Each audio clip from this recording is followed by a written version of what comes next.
Yeah, we come out here twice a year. Right now it's just before that kind of cold weather rolls in. Probably gonna need the furnace late October.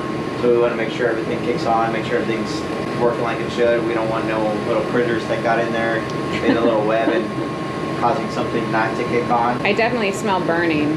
Yeah, and that's due to the furnace not being on for probably early April, I'm assuming.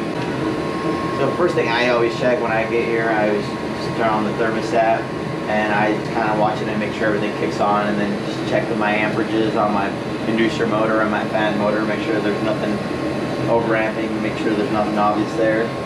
So everything looks good so far on the amperage side of things.